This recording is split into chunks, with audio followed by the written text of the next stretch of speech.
Graça e paz, amados e amadas, aqui é a Kátia Rios e nós estamos hoje em Isaías capítulo 14. E lembrando que Isaías foi um profeta e ali o seu ministério durou mais assim de 50 anos. E nós vimos no capítulo 13, aqui ele falando sobre o que as advertências contra a Babilônia e a profecia contra a Babilônia. Sendo que Isaías não vai viver na época de Babilônia. Tá? Porque hoje, no contexto que Isaías está, quem domina ali todo aquele império é o império da Assíria. Só depois do império da Assíria que vai se levantar o império da Babilônia. Tá? O império da Babilônia ficava depois ali do império da Assíria. Mas aqui no capítulo 14, que vai dar continuidade ao 13, o que nós vamos ver? Nós vamos ver ele falando do fim do exílio da Babilônia. Já é outra parte, significa o quê? Que depois que o reino de Judá foi levado cativo pela Babilônia, depois de muito tempo, eles o quê? Retornaram para Jerusalém, retornaram para Israel. Mas ali foi um remanescente que retornou, pessoas que realmente quiseram voltar para reconstruir ali o templo e que reconstruir os muros. Então, o versículo 1 e o versículo 2 vão falar a esse respeito, o fim do exílio da Babilônia, quando não era mais obrigado a ficar preso, escravo na Babilônia. Então, foi o fim deles ficarem fora do seu estado. Né? Então, ele vai dizer, com certeza Yahvé mostrará a sua compaixão, o seu amor para com Jacó. Então, está dizendo que agora o Senhor vai se voltar da mesma forma quando o Senhor ali resgatou o povo que estava no Egito. Ele ali teve misericórdia do povo que estava no Egito e tirou o povo ali do Egito. Então, da mesma forma, agora está tendo o fim do exílio da Babilônia. O Senhor está tendo misericórdia aqui de Jacó, que tem todos os teus descendentes. E ele tornará a escolher Israel e estabelecer seu povo em seu próprio território. Os estrangeiros se unirão a eles e farão parte da descendência de Jacó. Então, o seguinte, o Senhor, ele renova a escolha, sabe por quê? Como eles estavam no exílio e não havia mais o território ali, já estava tudo ali destruído, ocupados por outros, mais destruído, né? Mas o Senhor permite que eles retornem e reconstruam os muros de Jerusalém e o templo. Então, diz aqui que o Senhor tornará a escolher Israel e estabelecerá seu povo em seu próprio território. E quando eu leio esse primeiro versículo, isso também me faz lembrar após a Segunda Guerra Mundial. Porque ali, após a Segunda Guerra Mundial, foi estabelecido a ONU, né? E a ONU ali deu o quê? Junto com várias coisas que estavam acontecendo para amenizar tudo que o povo judeu tinha passado na Segunda Guerra, eles permitiram que Israel retornasse à sua terra. Olha que interessante, né? Então, foi uma forma do Senhor abrir ali caminho também para que Israel voltasse à sua terra. Então, eu vejo que se aplica também esse versículo que diz assim: ele tornará a escolher Israel e estabelecer seu povo em seu próprio território. E Israel hoje, eu vejo assim, sabe, amados e amadas, eu vejo assim como a figura de que Deus preserva esse povo. Imagine um povo, quando Jesus veio no ano 70, ali Jerusalém, tudo foi destruído e o povo disperso. E só no ano de 1900, se não me engano, 47, voltou a ter a nação de Israel. Então, quase 2000 anos se passaram e uma nação voltou a ser estabelecida ali. Como pode um povo não perder as suas raízes? Então, a gente vê realmente a mão de Deus e a mão de Deus sobre aquele local. Nós não podemos ficar alheio à história. Nós sabemos que existe muita guerra, muita coisa, mas a gente vê que o Deus é o dono da história. E a gente vê que o Senhor ali fez fazer um exílio também. após a Segunda Guerra, voltando o seu povo ali para Israel. Tá? Então é como se o Senhor ali estabelecesse, ele tornará a escolher Israel e estabelecer o seu povo em seu próprio território. Os estrangeiros se unirão a eles e farão parte da descendência de Jacó. Hoje nós somos os gentios, nós somos os estrangeiros, que nós fazemos parte hoje de toda essa herança de Deus, né? E fala que pessoas de várias nacionalidades virão com os israelitas para o seu território e terra de Javé. E a descendência de Israel possuirá os povos como servos e servas na terra do Senhor. Então, a gente pode se estender a tudo isso hoje que nós estamos o quê? Enxertados na videira verdadeira, que é Cristo. Né? Então, hoje é aberto para todos os povos. E também aqui a gente tem uma figura da Jerusalém celestial, da cidade santa, espiritual celestial, isso mesmo, tá? Agora, a partir do versículo 3 até o versículo 23, vai ser falado sobre a morte do rei da Babilônia. Então, você viu, né, que do versículo 1 a 2 falou o quê? Do exílio. E agora está falando do quê? Da morte do rei da Babilônia. Então, nessa morte, ele fala aqui que vai suceder no dia de Javé, versículo 3, e sucederá no dia em que Deus der descanso do seu sofrimento, da tua tribulação e da tua servidão a que foste sujeitado. Então, o Senhor vai dar um fim. Que zombarás do rei da Babilônia, entoando esta sátira. Como terminou a tua arrogância? Que fim levou o opressor? Então, aqui nós vamos ver, nesses versículos, que é assim, é um cântico em forma de sátira, uma coisa um tanto assim, uma sátira mostrando qual o fim do rei da Babilônia, que o fim do rei da Babilônia foi o Sheol, foi o inferno, e quando ele chegou lá, os outros reis falaram assim, até você aqui? Quer dizer, o que valeu a pena a sua arrogância, a sua pompa, se você está aqui também junto conosco? Então, é isso que vai a suma desse texto. Vamos ver mais em detalhes alguma coisa. Versículo 5. E Javé arrebentou a vara dos ímpios, o cetro dos governantes. A gente sabe que vara e cetro está referindo o quê? A poder. E diz que o Senhor vai quebrar o poder da Babilônia, que são esses símbolos de poder, que nessa época Babilônia era o símbolo do poder, né? E diz aqui, e o mundo inteiro descansa, está tranquilo, todos irrompem em gritos de celebração. Então, aqui querendo dizer que quando a Babilônia cair, todos vão se romper em alegria. E em Apocalipse nós temos, né? Em Apocalipse tem um versículo que diz, caiu a grande Babilônia. A grande Babilônia. A Babilônia, ela foi tida como as 7 maravilhas do mundo, como os jardins suspensos da Babilônia, né? Então, quando a Babilônia cair, aqui vai ter gritos em celebração. Sabe, amados e amadas, o texto, ele faz tanto a profecia, ele mescla a profecia que aconteceu, a profecia que vai acontecer, é uma mescla, tá? E aqui diz assim o versículo 8. Até o cipreste e os cedros do Líbano vão se alegrar por causa e vão exclamar, agora que foste derrubada do poder, nenhum lenhador sobe até aqui para nos pôr abaixo. Porque veja, ali no Monte Hermon, ali perto da Líbia, é Líbia ali? Agora me fugiu a memória. Lá tem o quê? Tem essas árvores altas, né? O cedro, cedro do Líbano, tá escrito aqui.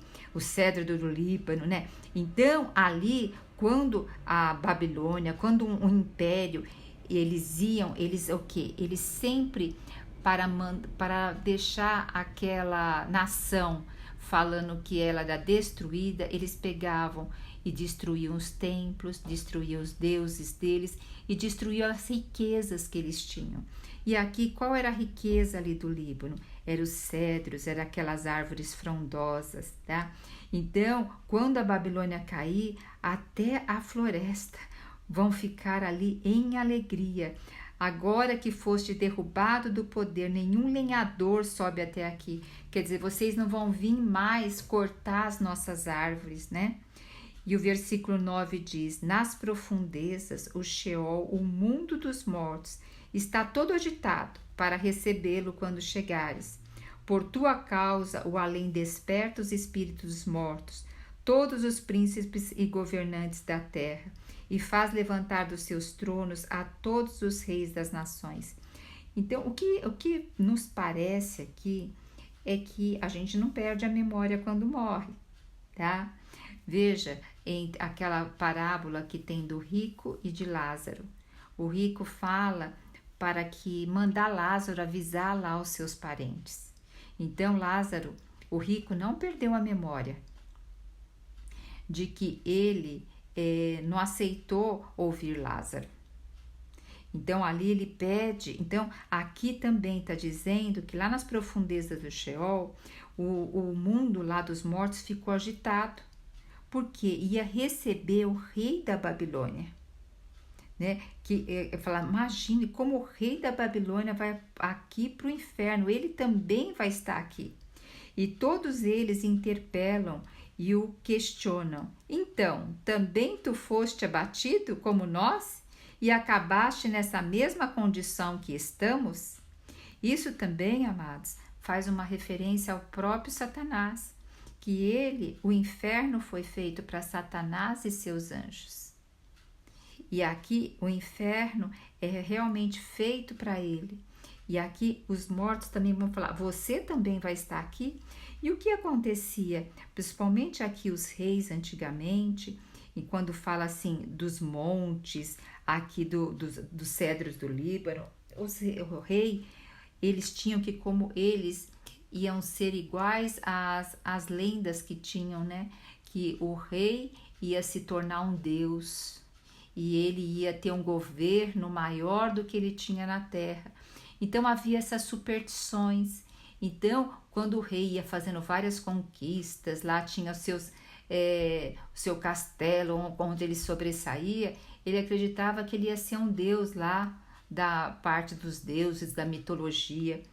E aqui não, pelo contrário, ele vai para o Sheol, tá? E o mundo inteiro lá debaixo da terra se agitam e fala, você foi abatido na mesma condição que estamos.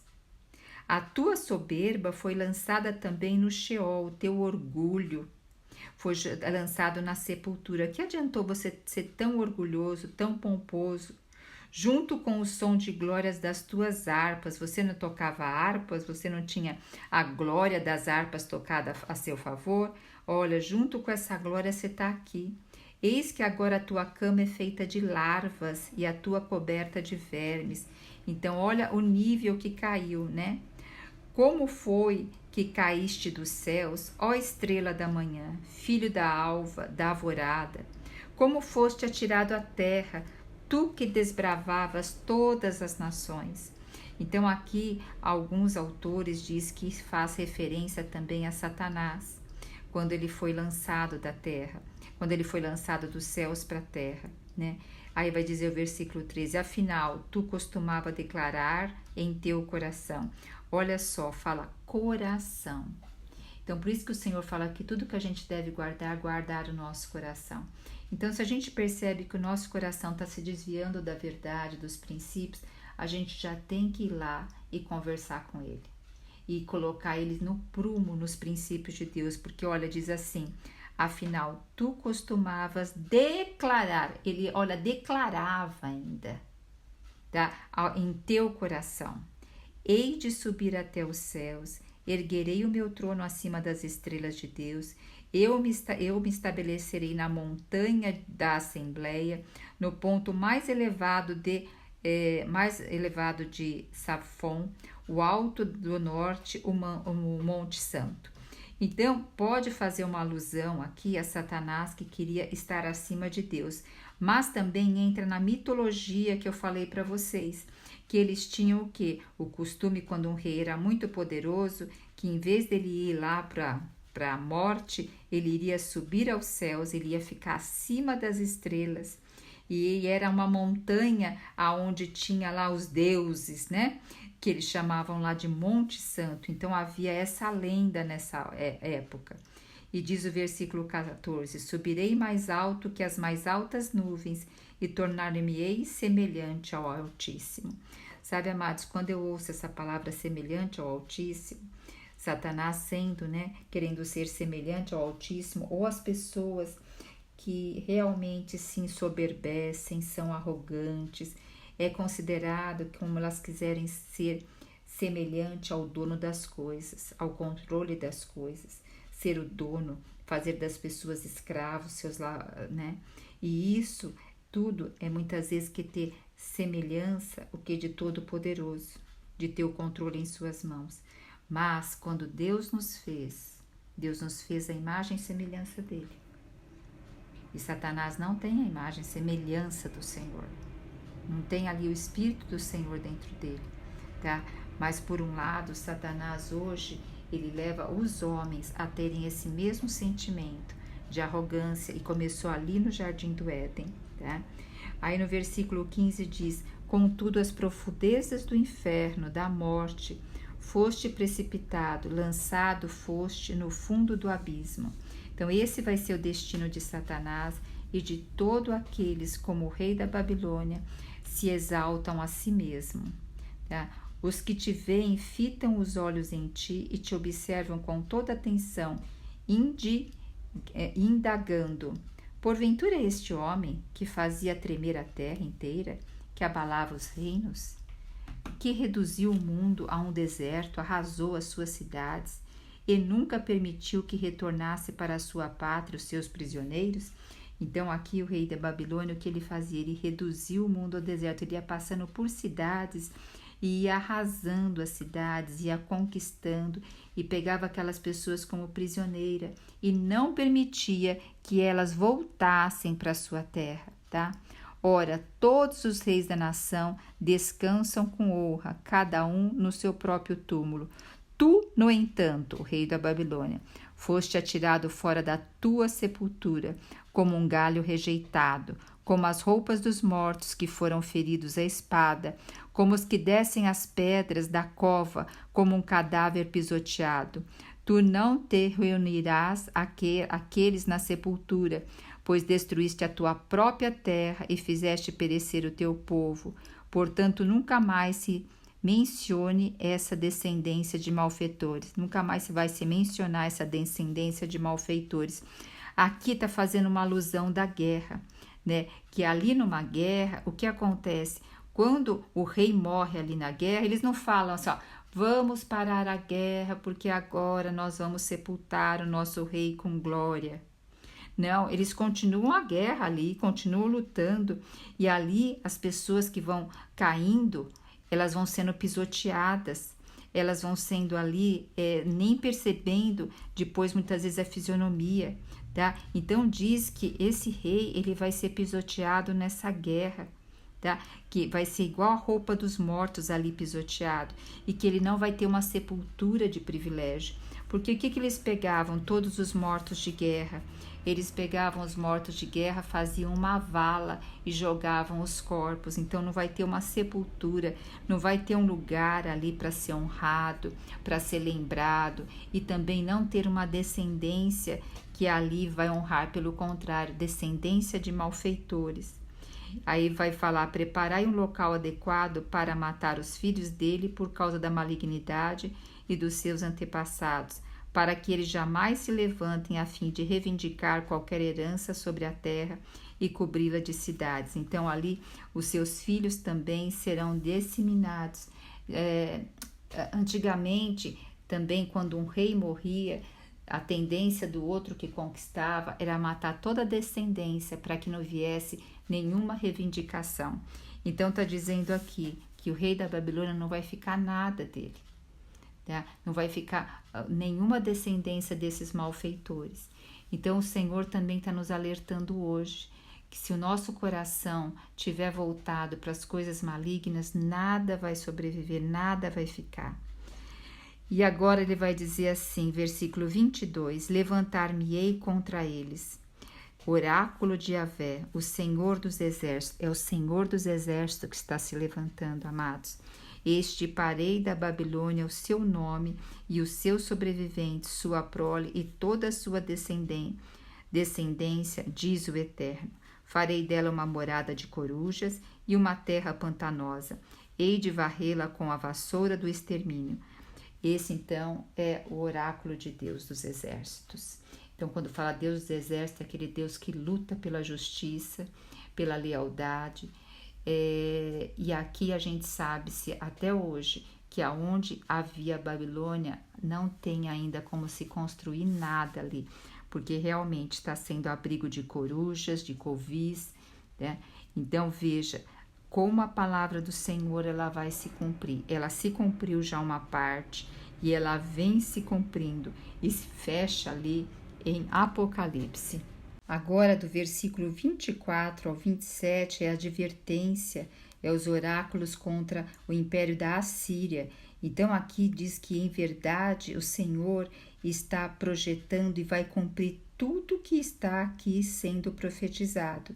E o que ele vai fazer? Ele vai esmagar a Assíria na terra ali deles mesmos, nos mesmos montes a pisotearei. Porque se vocês lembrarem, a Assíria, ela vai ali contra Israel, contra Judá, só que o rei, Senaqueribe, ele se gloria, né? Porque é um grande império, ele diz que vai acabar com Israel no instante. Mas ali vem o quê? Uma peste durante a noite e eles começam a adoecer e morrer. E ali no território de Israel isso aconteceu. Então eles morreram ali, diz assim, a Assíria na minha terra será tirada do meu povo. Não, desculpa. A Assíria na minha terra, deixa eu ver, 25, versículo 25.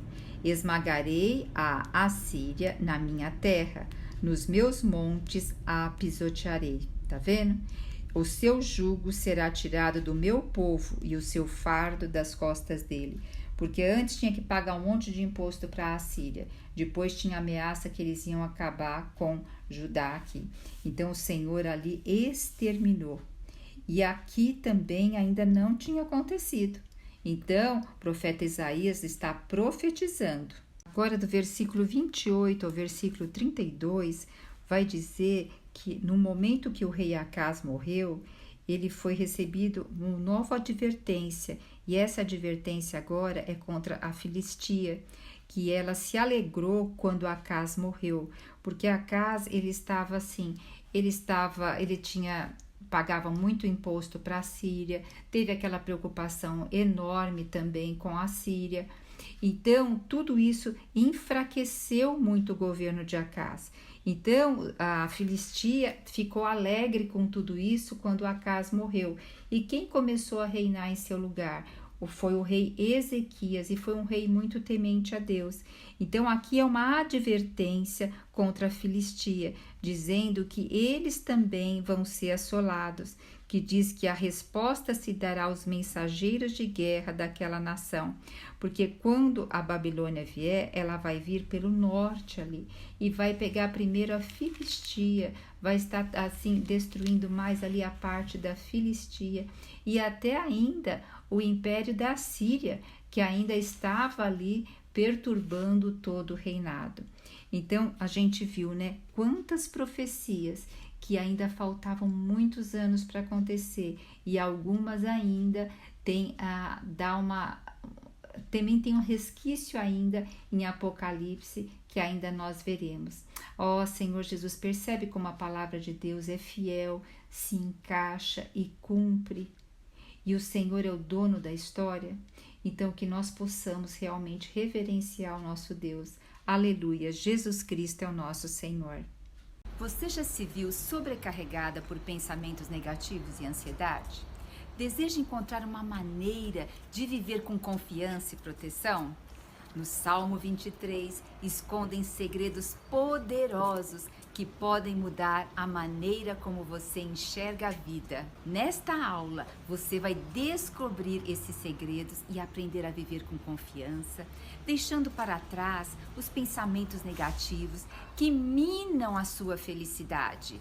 Com a sabedoria do Salmo 23, você aprenderá práticas e princípios que ajudarão a livrar-se da ansiedade e encontrará orientação para experimentar uma proteção duradoura e encontrar paz interior. Comece a transformar sua vida hoje mesmo. Entre no grupo para acessar a aula gratuitamente e venha descobrir a verdadeira confiança e proteção que você merece.